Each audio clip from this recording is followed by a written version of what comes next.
Cinquième assise de la CONAD, la conférence nationale de la décentralisation, planche sur la nouvelle politique en la matière. Les référentiels adoptés en avril 2018 par le gouvernement, notamment le Premier ministre Paul Kabatieba, a présidé l'ouverture des travaux ce matin à Ouagadougou. Et puis, 31e tour cycliste du Faso, première victoire de l'Allemagne ce vendredi à Boromo, à 2 étapes de la fin. Le maillot jaune reste toujours burkinabé. Bonsoir et bienvenue à tous. Le procès du putsch manqué de septembre 2015, pour commencer, l'interrogatoire des accusés tire vers sa fin. L'audition du Malien Sidi Lamine Oumar, dernier sur l'avant-dernière liste des prévenus, s'est achevée ce soir. La synthèse de l'audience avec Roméo Kweta depuis la salle des banquets de Ouaka 2000. Au troisième jour d'audition de Sidi Lamine Oumar, les débats n'ont pas véritablement évolué. L'accusé conteste toujours les propos contenus dans son procès verbal de la gendarmerie dans lequel il propose un soutien de 5 à 6 hommes au général Gilbert Djendjiri. Le parquet lui demande pourquoi c'est maintenant qu'il conteste ses propos alors qu'il avait la possibilité de le faire à la chambre de contrôle. L'inculpé évoque des problèmes personnels. Mais qu'à cela ne tienne, ses avocats estiment que jusqu'à ce stade des débats, le parquet n'a apporté aucune preuve montrant clairement leur client en train d'inciter le général Gilbert Djendjiri à commettre un coup d'État. Et même s'il s'avérait que leur client ait proposé 5 ou 6 hommes pour aider le général Gilbert Djendjiri, cela n'aurait aucun effet dans la mesure où le 29 septembre, le général Gilbert Djendjiri était déjà à l'annonciature et la plupart de ces soldats, notamment les soldats du RSP, avaient rendu les armes. Dans ces conditions, ils ne voient pas comment leur client aurait pu inciter le général Gilbert Djendjiri à reconsidérer sa position. Pour le parquet, la vérité se saura au moment de la présentation des pièces à conviction. Il faut noter que Sidi Lamine Oumar est le dernier accusé sur l'avant-dernière liste, notamment la liste 14. Les accusés de la dernière liste débuteront leur interrogatoire dès le lundi 6 novembre prochain, avec notamment le commandant Abdoulaziz Korogo, le colonel Bouraïman Kéré, l'ancien bâtonnier Mamadou Traoré, le général Gilbert Djendjiri et enfin le général Djibril Bassoli.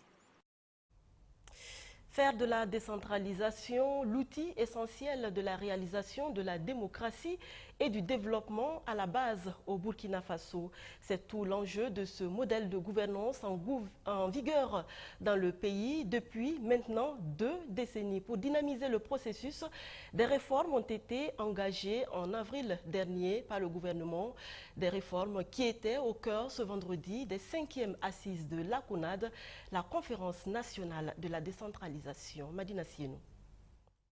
Depuis avril 2018, le Burkina Faso s'est doté d'une nouvelle vision de sa décentralisation et ce, à travers l'adoption de nouveaux référentiels en la matière.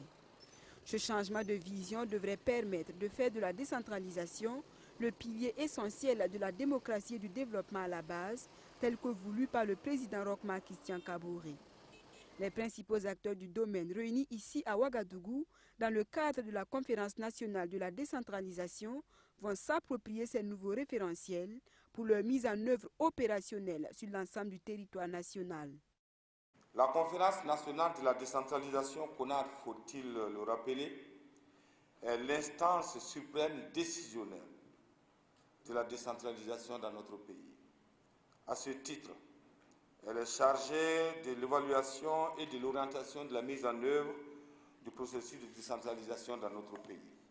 Dans la dynamique de donner un souffle nouveau au processus et de doter le Burkina Faso de documents stratégiques et prospectifs innovants devant permettre de consolider la décentralisation, mon département, sur instruction du gouvernement, a entrepris en mai 2014 avec l'ensemble des acteurs une formulation de nombreux référentiels de la décentralisation.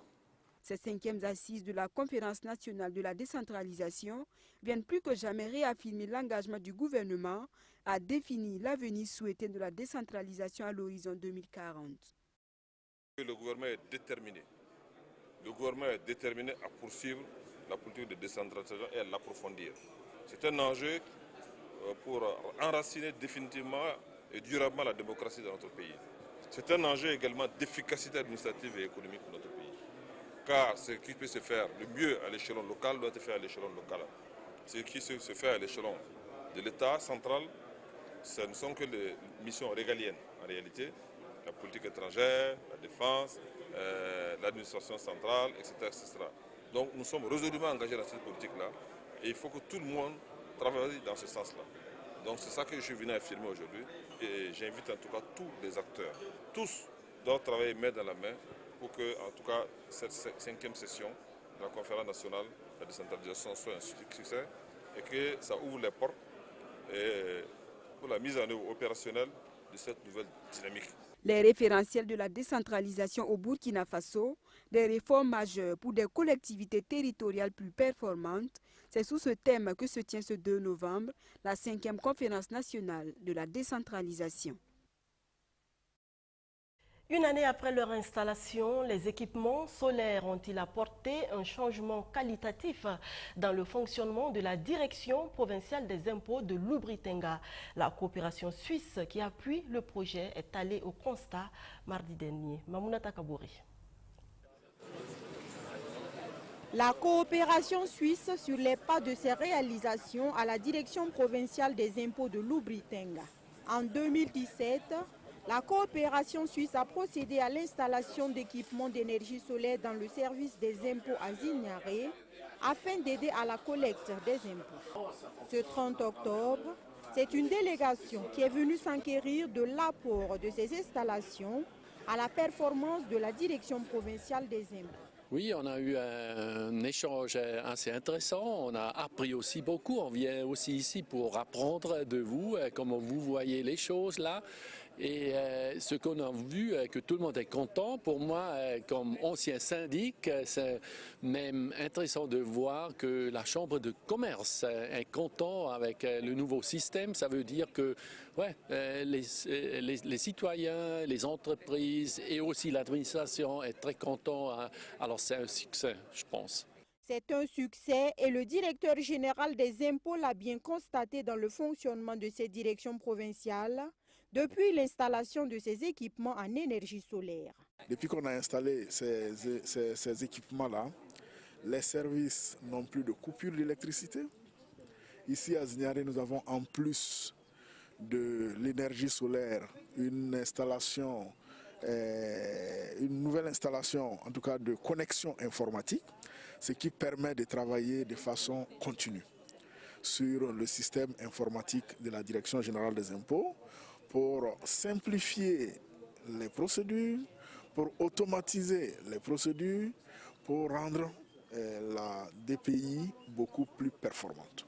Cette intervention de la coopération suisse a commencé en 2009 par l'informatisation de la Direction générale des impôts et le renforcement des capacités de ses agents. À ce jour, ce sont les services des impôts de Zignaré et de Banfoura qui bénéficient de ces installations en énergie solaire. Mais au regard de la plus-value de ce système à la collecte des impôts, la coopération suisse s'engage à équiper les services des provinces qui sont encore dans le besoin. La Banque ouest-africaine de développement et le Fonds pour l'environnement mondial s'engagent aux côtés du Burkina Faso et de 4 autres pays de l'espace UEMOA pour lutter contre les ordures ménagères. Et c'est le projet de gestion durable des déchets qui va servir de cadre à cette lutte. Madina Sieno.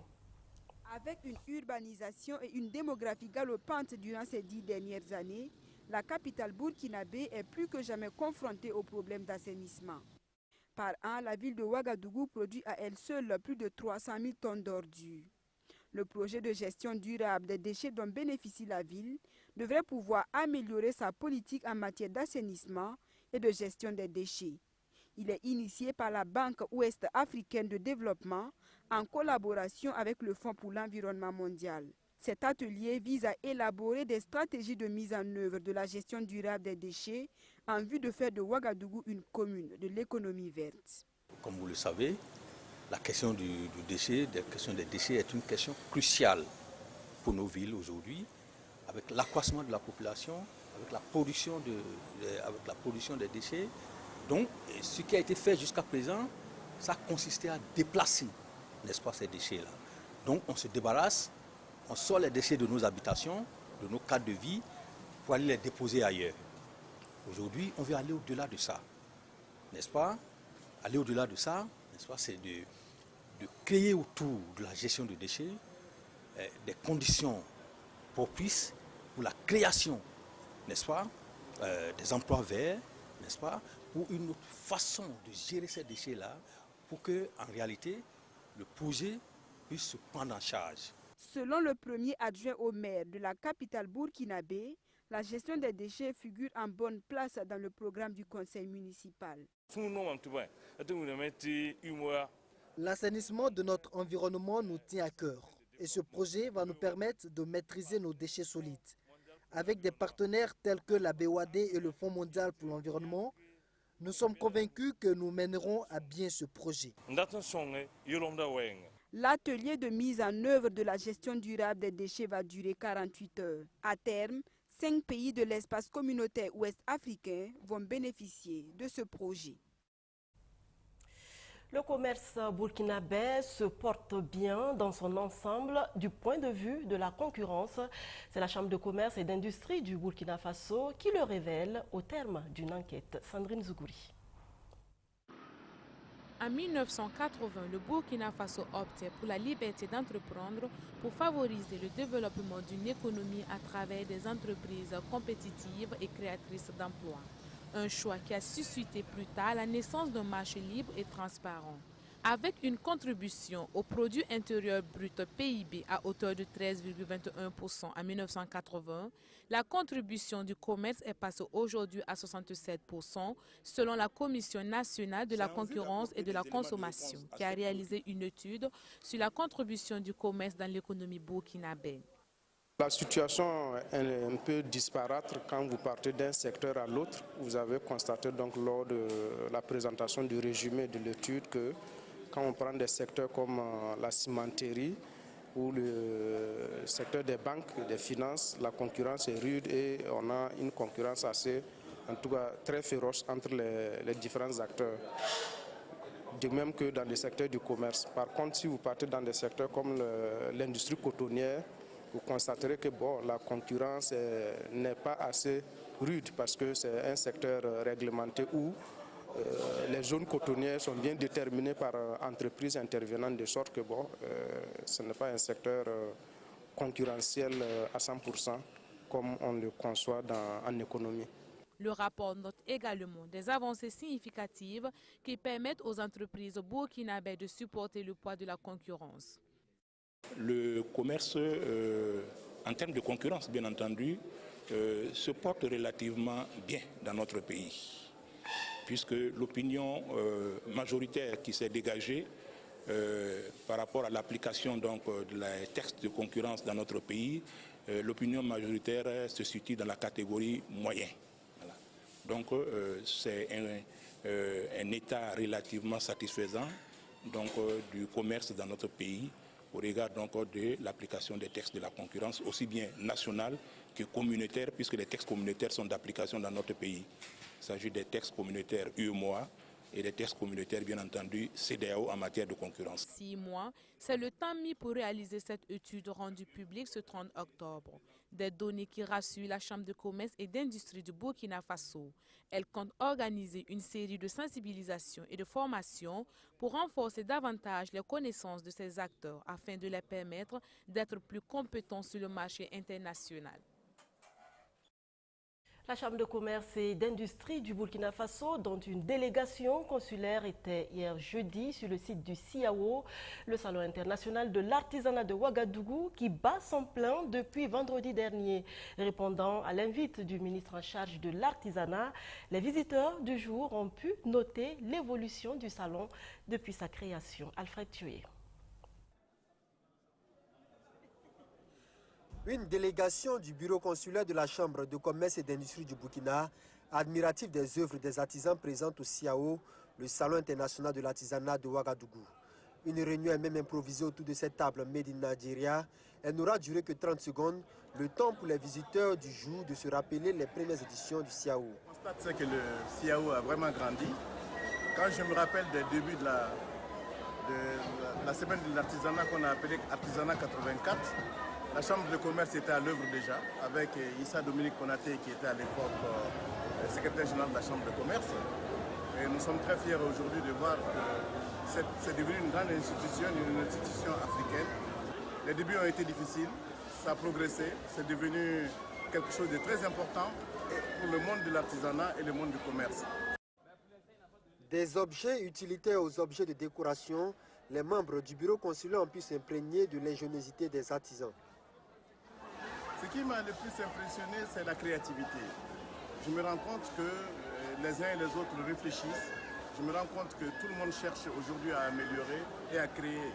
Et cette créativité est surtout faite à base d'objets de récupération.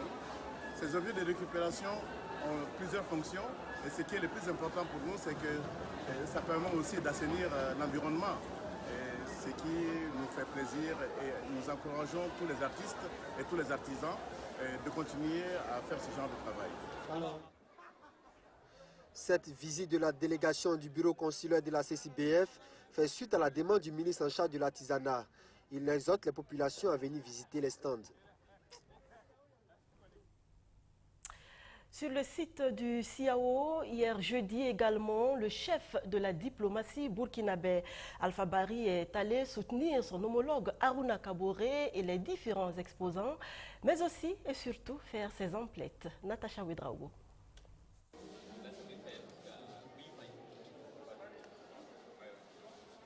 Le ministre des Affaires étrangères ébahi devant l'ingéniosité de cet art. Une machine à tisser qui paraît petite peut-être, mais qui peut faire une dizaine de pailles par jour. Nous sommes au CIAO, au pavillon de la créativité. Ici, Alpha Bari est venu contempler le savoir-faire des artisans d'ici et d'ailleurs.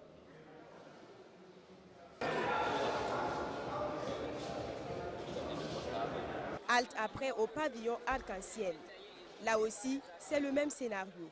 Alpha Bari s'est laissé séduire par tout ce qui s'y trouvait, comme cette chaussure en cuir faite à la main par des Marocains. Après quelques démonstrations sur sa qualité, la paire est commandée. Du pavillon arc-en-ciel, en passant par le Kilimanjaro jusqu'au soleil levant, Alpha Bari a été séduit par tout ce qu'il voyait. Ici, par exemple, le ministre ne s'est pas gêné. Il se fait prendre des mesures par ce créateur ghanéen burkinabé.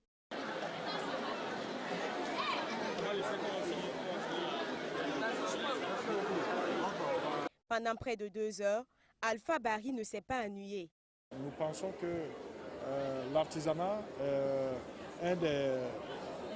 c'est un des principaux maillons de l'économie africaine, pour ne pas dire que c'est vraiment ce que l'Afrique a comme un grand avantage comparatif par rapport au monde entier.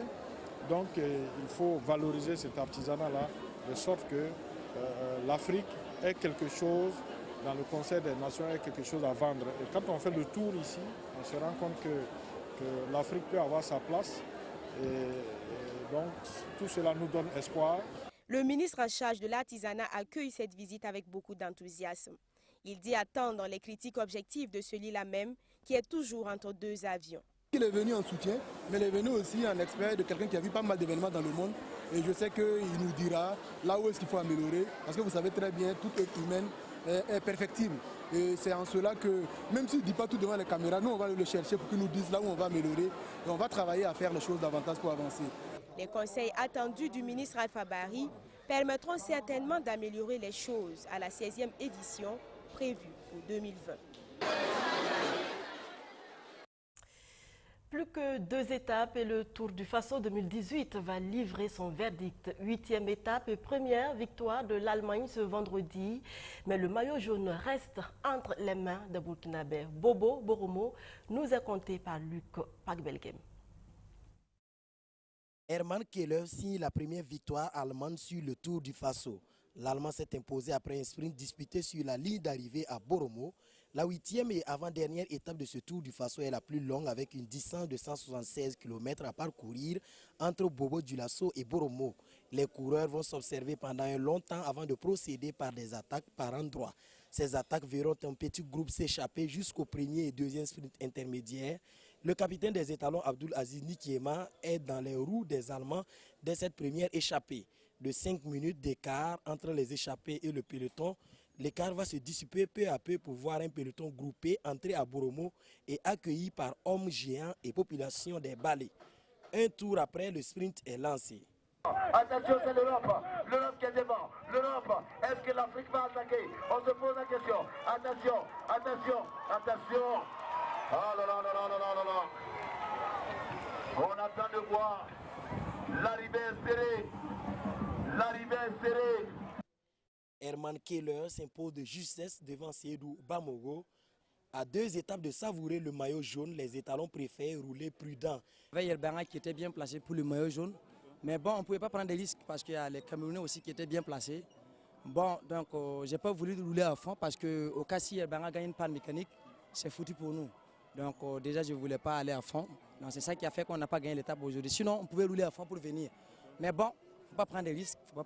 On ne sait pas les pannes mécaniques ou des chutes. Si ça arrive, tout le monde... Même les Hollandais, ils vont rouler pour qu'on perde le maillot. Donc il ne fallait pas prendre beaucoup de risques. C'est ce qu'on a fait. Gagner l'étape, ce n'est pas forcé. C'est le maillot jaune qui nous intéresse. Donc pour les étapes, il n'y a pas de problème. Le directeur technique national de la Fédération burkinabé de cyclisme veille à ce que les consignes soient respectées. Pour lui, il ne sert à rien de disputer les victoires d'étape au risque de perdre le maillot jaune acquis depuis la 2e étape à Bolgatenga. Victoire d'étape, c'est si l'opportunité se présente que nous allons partir les chercher. Mais j'ai dit qu'il faut minimiser les risques. Si un maillot jaune se lève, parce que c'est groupé pour aller chercher une victoire d'étape, il se casse, il se blesse. Vous savez que dans le règlement, une fois que tu ne termines pas la course, tous les acquis là deviennent nuls. Donc à ce niveau-là, je crois qu'il est mieux de contrôler la course, d'être prudent et ensuite en ayant toujours comme objectif le maillot jaune. Les coureurs mettront 4h23 minutes 3 secondes pour rallier Boromo. Ils ont roulé à 40,144 km/h. Mathias Sorgo est toujours en jaune et garde la même avance de 12 secondes sur son poursuivant. Le vainqueur de l'étape du jour consolide son maillot vert avec cette victoire d'étape. Pour les sprints intermédiaires, Seydou Bamogo a fait du maillot rose sa propriété depuis la 2e étape jusqu'à cette 8e étape. Même si tout semble perdu et que tu ne crois plus en rien ni en personne, même si la route est sombre et que tu es à bout de souffle, avance encore d'un pas. Il y a toujours une lumière au bout du tunnel, mais pour qu'elle se manifeste à toi, il faut que tu continues d'avancer, que tu ne renonces pas. Pense à tout ce que tu as vécu et surmonté jusqu'ici. Et puise la force au plus profond de ton être pour avancer. On abandonne souvent sans savoir qu'un pas supplémentaire aurait suffi à nous sortir de l'abîme. Ne commettez pas cette erreur. Ça a été un plaisir, ces 5 jours passés en votre compagnie. Je cède la place à Aubin Guébré pour le reste de la semaine et je vous dis merci et à très vite.